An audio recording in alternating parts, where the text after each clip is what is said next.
start talking and reviewing what's going on, what happened during the weekend. I know there was a lot of eating. All right, we're live. Hello, YouTube. Good morning. Good morning. Hey, I woke up this morning with my gym clothing today. Let's go. Let's go. Let's go. So, ready to work on the little weight that maybe I gained on this basically holiday weekend. So I hope everyone had a great Thanksgiving Day, Thanksgiving weekend. Um, for me, it was exciting as always. Just the fact that we are alive is enough. Enough is enough. We don't need anything else just to be alive and try to make the best out of what we got. So, new day, Monday, Cyber Monday, November 27th. Don't spend a lot. Well, hey, that's what we want actually. We want people to be out there, spend money. Now, at this stage in the economy, we want people to stop spending money, of course, because we want the economy to deflect as much as possible. So, but the subject today, as always, is talking about what has happened. Since it is Monday, we're going to talk about what we are forecasting for the week. Um, I'm just going to start by telling you that the market behaved a little bit crazy during the weekend. So we had a crazy Friday. All right.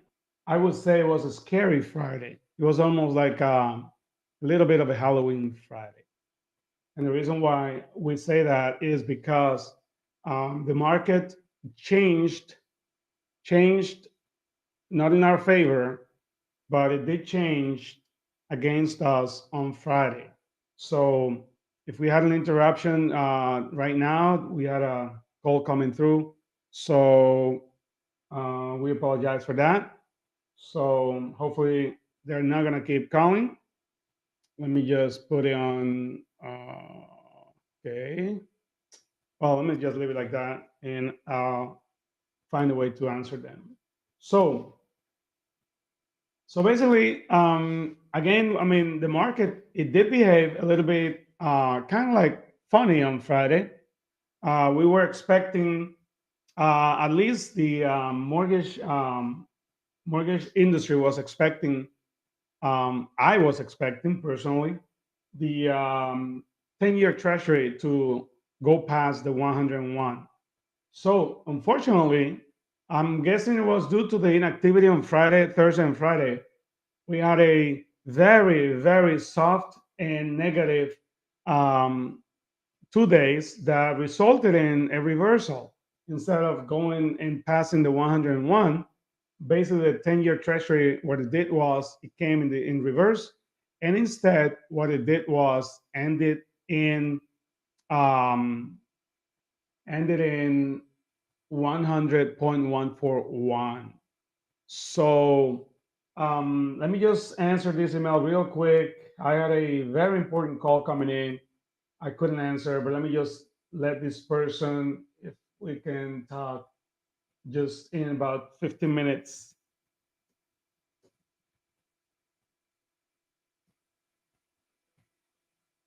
All right. Okay. So, yep, perfect. Hey, remember, this is all live, okay? This is what we do. This is live, and basically everything happens live. So yeah, I just answered that email. So talking about going back to talking about the market. So Friday was kind of like a very crazy day. So instead of the 10-year treasury going to 101, it went in reversal. By Thursday night, the 10-year treasury was at 100.801, something like that. I was expecting it to jump and pass the 101. I was like, oh my gosh, it's about to go. So basically, what happens is when the treasury bonds keep going up, rates keep coming down. So that's the interaction right there. So So we were all expecting it. I mean, and of course, we don't want rates to go down that fast at the same time, because it can create a very crazy real estate market that basically is going to put us out of business anyways. But instead, we are expecting a slowly, like crawling, going down little by little, like it is right now. But the 101 floor was going to be exciting because the 100 hasn't been broken now for more than a week. So, and that's good.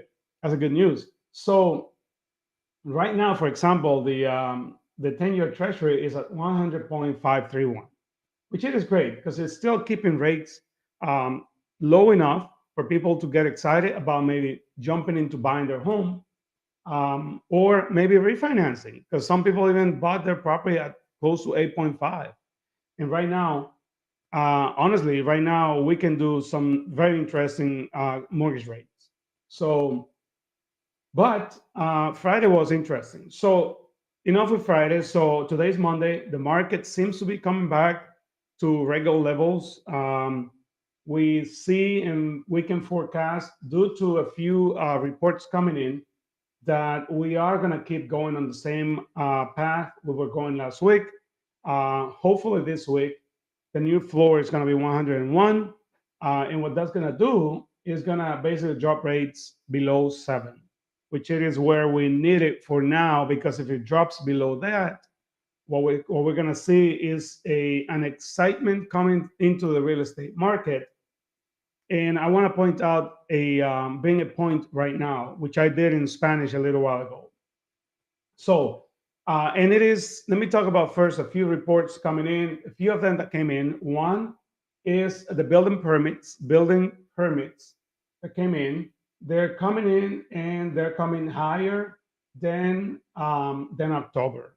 So a little bit higher. So for now, so we might seem to be higher by month end of new permits than we were in October. That's a good news. Building permits, new home sales dropped a little bit, but this is where I want to basically interject my point.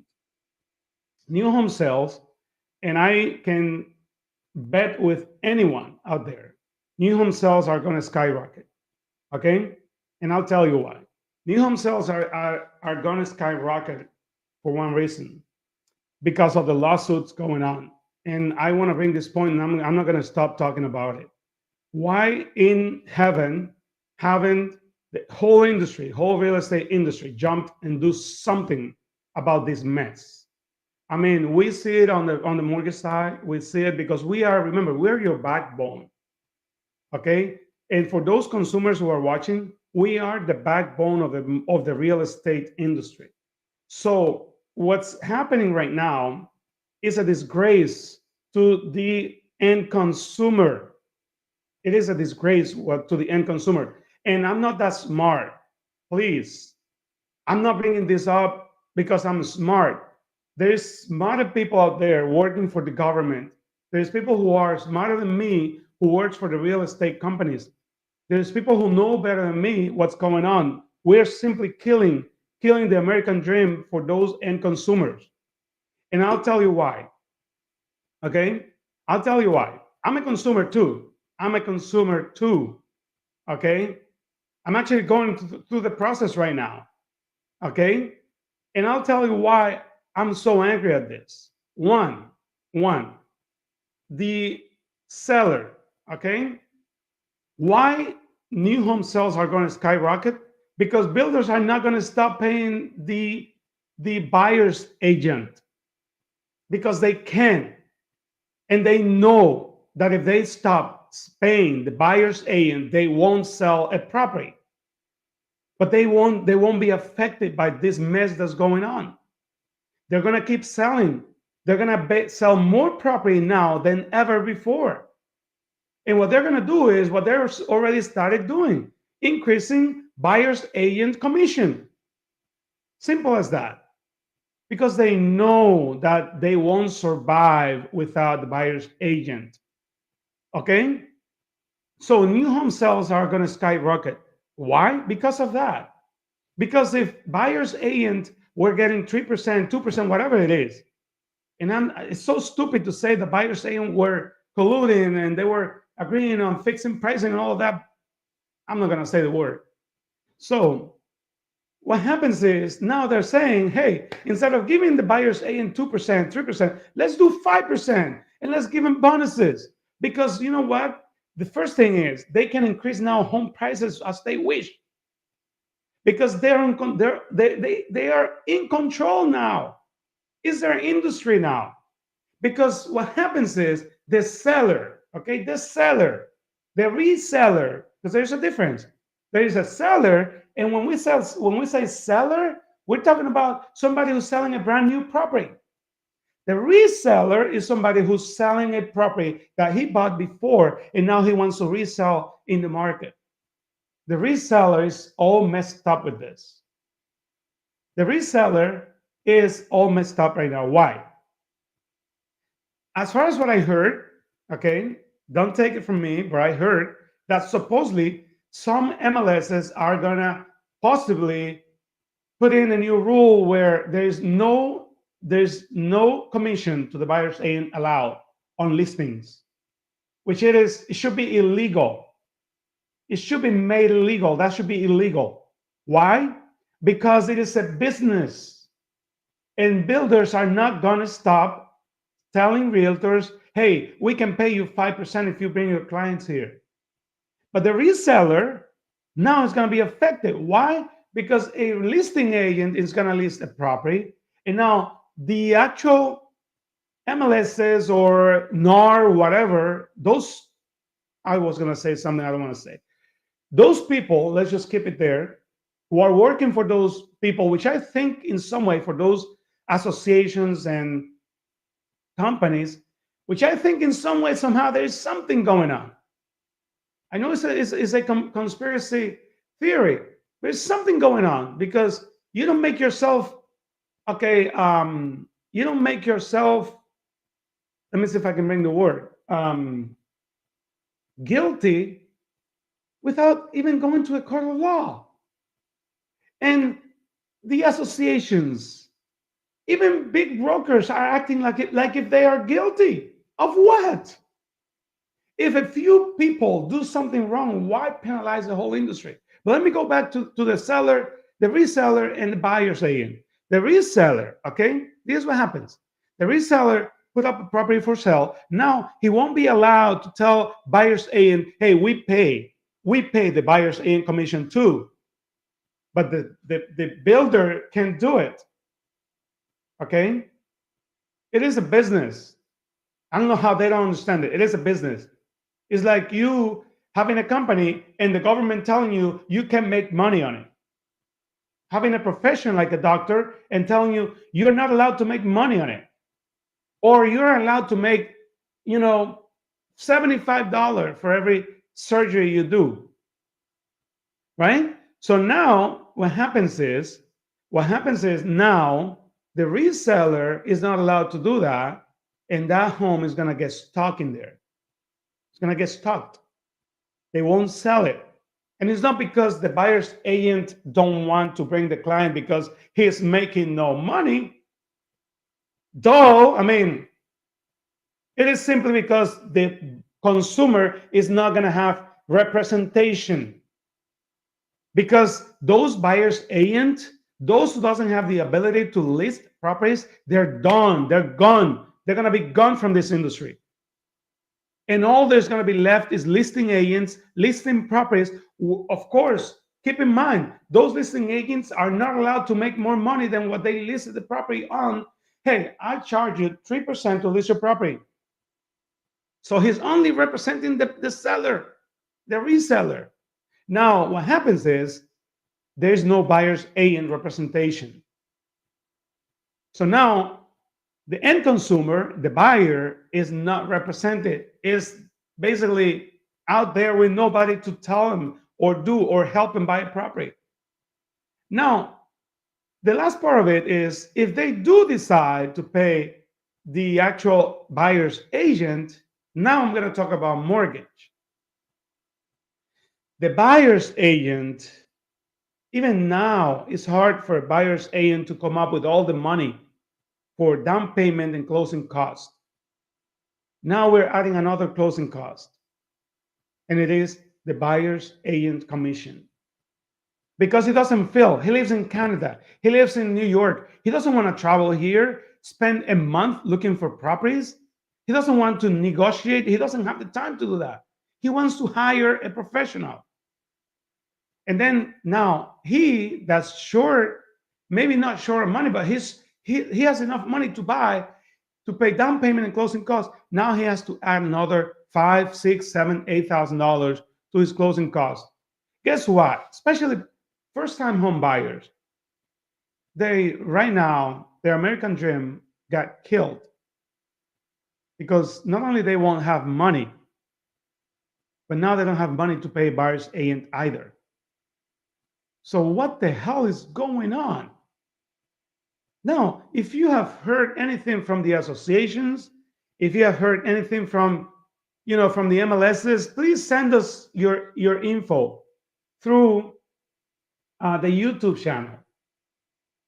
Make a comment on the actual video. Let us know what's going on because honestly, we don't know. I'm not a realtor. I have a license, an inactive license, but I want to know what's going on because from my point, the only person that I hear out there that's fighting for the whole industry is Ricky Carew, which it is 100% active on YouTube, fighting it and fighting it. But I don't see anyone talking. I don't hear anyone from Remax. I don't hear anyone from Keller Williams. I don't hear anyone from La Rosa. I don't hear anybody. Everyone seems to have said, yes, we're guilty. We're guilty. Of what? Yes, there's a few realtors out there that might have steered some clients to buy in a place when they told them they wanted to buy on this place. They brought them to buy on this place. Yes, but that doesn't penalize the whole industry. That doesn't penalize professional realtors out there. Ask your clients. I mean, if you're the CFPB, whatever it is to protect consumer, ask clients. Do your own investigations. Ask them where you steered to buy in some place you didn't want to buy. And then go after those realtors. But don't penalize the whole industry and kill and bring us to being a third world country. What people don't realize is how good we have it. And this is what's so sad about what's going on in this country right now. Go back to Latin America. Go out in the third world countries and find out what selling a property is all about or buying a property. And you will be so scared that you will call all of your legislators and go, please stop this. I mean, I'm mad. And the reason why I'm mad is because I am a broker. We represent normally, a broker only represent in most cases end consumers. And we represent end consumers in the resale side. Like 90% of our business comes from resale, not from builders. Actually, 98% of our business comes from resale, not from builders. Builders have their own lending inside of their constructions. All we're doing right now, all of you realtors who are listening to me are doing right now by not fighting back, is delivering the whole thing to builders. Sad to say, that's all you're doing. I hope this gets to somebody. I hope this video gets to somebody that can listen to this. Listen to Ricky Carew on YouTube.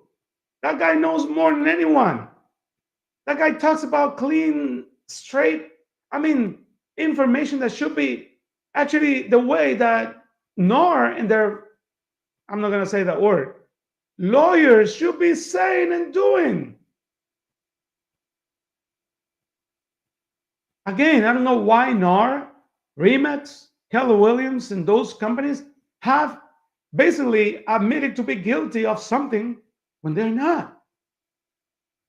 And I'm saying that the admission is because when you don't talk, when you don't fight back, all you're saying, we're guilty. And it's not true. I am a broker, mortgage broker. I've worked with so many hundreds of realtors, and I barely hear a realtor, okay? Barely hear a realtor or a client that tells me, hey, I'm closing on this property, but gee, I didn't want to buy here. Barely. I think I've never heard that. Always hear a client that's happy because it's closing and he's excited about buying the piece of the American dream. That's it. Sorry, that's it. And if there has been again a few bad players in the market, just come after them. But don't blame the whole industry. The way we have it is so nice. Gee, are we going back to third world country? Selling and buying real estate like in America, in Latin America. It's a mess.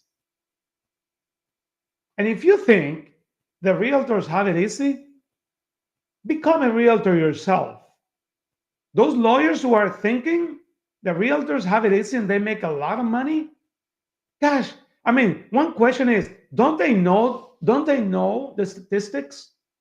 Out of every 100 realtors, only 3% of them make money out of real estate. Only 3% of them make real money out of real estate. Just like any industry. Realtors are not millionaires. They don't become millionaires by doing real estate. Only a few of them, and they do really know what they are doing. So simple as that. So, again, talk to your real estate brokers, talk to the legislator, talk about this, make a revolt about this. We're losing. We're losing so much out of this mess. And I'm not afraid to tell you, the end consumer is the one that's losing a lot on this. So for me, it has been great to talk to you today, bringing you what we call the mortgage rates watch today. Rates, yeah, they keep coming down. They keep coming down. Market keep going up on the um, treasury bonds, which it is affecting positively the actual mortgage rates. Yes, and I can spend the whole day talking about that. Oh, it's so nice. But if there's gonna be no clients, what good does it do? If those clients are gonna be affected negatively, what good is it gonna do? The rates going down to 5%, 3%, 4%. If the dream of the first time home buyers is being killed as I speak. So for me, has been everything for today. I hope somebody hear this video. I hope you answer back to us, write to us. Let us know what's going on out there because I'm going crazy about this, honestly, because it's getting out of our hands. Small companies like me are going to lose. Real estate brokers are losing. Realtors are losing. And seems like no one cares about it. And I'm not that smart. I'm going to say it again. I'm not that smart. Legislators know it is wrong what's being done. NAR knows that's wrong. And why is it that everyone is playing the guilty game instead of coming and throwing punches? So at least from my point of view, it might be different. But from my point of view, so has been anything from us today at HDH Mortgage. See you possibly Wednesday or Friday. We're going to make some changes. But again, this has been your mortgage rates watch today. So just to let you go, 10-year treasury right now is at 100.531. And I'm like, let's say 50% positive that we're going to cross the new floor of 101 this week, which in that case is going to drop rates below the 7. So, and that's for a conventional loan because FHA loans are close to be there now. So that's everything from us today from HDH Mortgage. Remember, HDH Mortgage is the Instagram for everything related to HDH Mortgage in English, and HDH Mortgage Espanol is everything related to HDH Mortgage in Spanish. So it's a pleasure for me to come to you today. So bye bye. See you later, people from Instagram. See you next in this week. And then YouTube, see you next time. And I hope you liked our streaming today. And see you in the next one. Bye bye, YouTube.